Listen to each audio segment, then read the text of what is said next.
Chablais. Prévention, alimentation, optique. Tout s'explique. Tout s'explique sur Radio Chablais. La rubrique immobilière avec Pascal Rable de Blue Immobilier SA. Vente, gérance et mise en valeur de votre bien immobilier. www.blueimmobilier.ch. La semaine dernière, nous avons abordé les méthodes pour trouver son appartement ou sa maison en location. Aujourd'hui, pas de jaloux, on va voir comment nous y prendre pour acheter un bien immobilier avec comme guide notre cher Pascal Rable, courtier en immobilier et directeur chez Blue Immobilier SA. Bonjour Pascal. Bonjour mon cher Maurizio, bonjour à tous. Par quoi est-ce qu'il faut commencer lorsque l'on souhaite acquérir un bien immobilier ? Alors, la première chose à faire, c'est de déterminer votre capacité financière, ce qui vous permettra donc de définir une fourchette de prix dans vos recherches.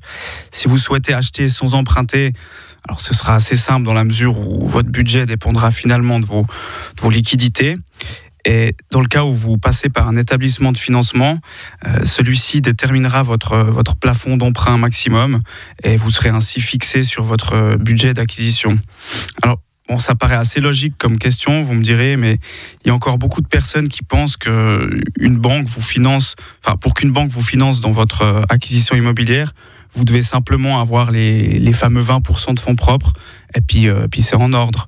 Donc, dans l'exemple, admettons que vous ayez 100 000 francs de fonds propres, certains se disent ok, la banque me prêtera 80%, donc j'ai un budget d'environ 500 000 francs pour ma recherche, ce qui n'est pas tout à fait juste. Oui, parce qu'il y a encore d'autres critères, comme la tenue des charges, c'est ça ?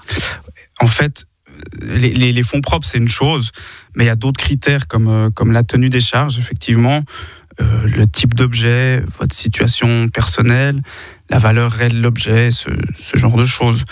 On avait discuté de tout ça il y a quelques semaines dans une chronique. Je vous invite à réécouter les podcasts pour ceux que ça intéresse, parce qu'on ne va pas tout réexpliquer maintenant.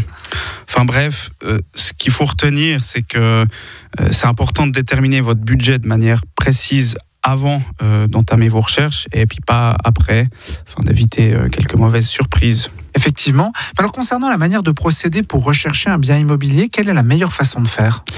Alors, certains n'ont pas trop le temps. Alors, ils mandatent des agents immobiliers pour faire les recherches à leur place. D'autres consultent les annonces dans les journaux ou magazines. Et il y en a encore d'autres qui préfèrent les annonces sur Internet.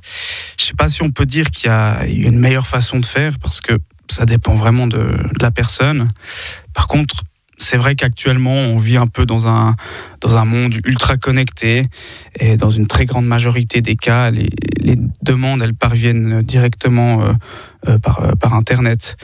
Alors bon, c'est vrai que c'est quand même assez pratique. On peut utiliser des filtres avec toutes sortes de critères de recherche, comme le nombre de pièces, la surface, le prix, la localité et ce genre de choses. Puis on peut aussi se créer des alertes mail et même visiter directement l'objet depuis chez vous, par exemple avec les visites virtuelles 360. Donc c'est vraiment un gain de temps considérable. Et puis c'est assez dingue ça, de pouvoir visiter de manière virtuelle un bien. Ouais. Il y a des choses particulières auxquelles il faut être attentif, Pascal, lorsqu'on consulte une annonce sur Internet ? Alors oui, il y a plusieurs éléments à prendre en considération. Prenez le temps quand même de lire attentivement l'annonce, parce que souvent il y a des frais qui s'ajoutent en supplément du prix de vente initial, comme les places de parc ou les garages lorsqu'il s'agit d'un appartement. C'est usuel de les mentionner, donc de mentionner les prix séparément, dans la mesure où c'est pas censé influencer sur le prix de vente au mètre carré. Par contre, il faut que ce prix soit réaliste. Ça m'est déjà arrivé de voir des annonces à des prix plutôt intéressants. Puis quand on lit le détail, on se rend compte que les places de parc sont facturées au double du prix du marché, tout simplement dans le but que l'annonce attire un maximum de clients. Il y a même certains propriétaires qui facturent les caves séparément aussi. Okay. Ça se fait pas vraiment. Hein. Okay. Ouais. Autrement, un autre point très important, et ça on en avait aussi discuté lors d'une autre chronique, c'est le calcul des surfaces de vente. Alors pour rappel, donc les cotons n'ont pas tous les mêmes usages et les définitions de ces surfaces de vente. Et elles ne sont pas calculées de la même manière. Donc, si vous avez un doute, demandez au vendeur donc les plans et les calculs. Comme ça vous permettra de comparer les différents objets qui vous intéressent. mais avec la même base de calcul. Et encore un point qui est rarement mentionné dans une annonce, c'est l'âge du bâtiment. Ah. Certains propriétaires ont tendance à l'oublier, mais plus un objet prend de l'âge et plus il perd de la valeur, en particulier si l'immeuble n'est pas bien entretenu. Donc, si un objet vous intéresse réellement, n'hésitez pas à demander l'historique de l'immeuble, les rénovations effectuées, les travaux qui restent à faire, à court, moyen ou long terme, et puis le fonds de rénovation disponible s'il s'agit d'un appartement. Ouais. Lorsqu'on a trouvé notre coup de cœur, on organise la visite, on fait une offre d'achat. Est-ce qu'une contre-visite avec un expert de l'immobilier, ce serait une bonne chose ?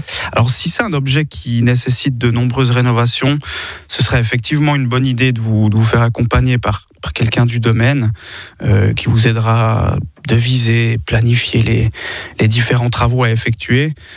Maintenant, si c'est un appartement ou une maison standard, entre guillemets, et en bon état, c'est pas forcément nécessaire dans la mesure où si vous passez par un établissement de financement pour acquérir le bien immobilier, il se chargera lui-même de faire le garde-fou. Garde-fou, c'est-à-dire ? En fait, il y a quelques années, les banques finançaient beaucoup plus facilement qu'aujourd'hui. Donc, si le client était solvable, elle se souciait pas trop de la valeur réelle de l'objet. En tout cas, beaucoup moins qu'aujourd'hui. Et maintenant, si vous allez voir une banque ou une assurance dans le but de vous faire financer une acquisition immobilière, celles-ci vont vous demander un tas de documents sur l'objet en lui-même, en complément de ceux sur votre situation personnelle. Et elles vont vous faire leur propre estimation, donc la valeur intrinsèque de l'objet, c'est-à-dire la valeur réelle. Ok. Je vous donne un exemple.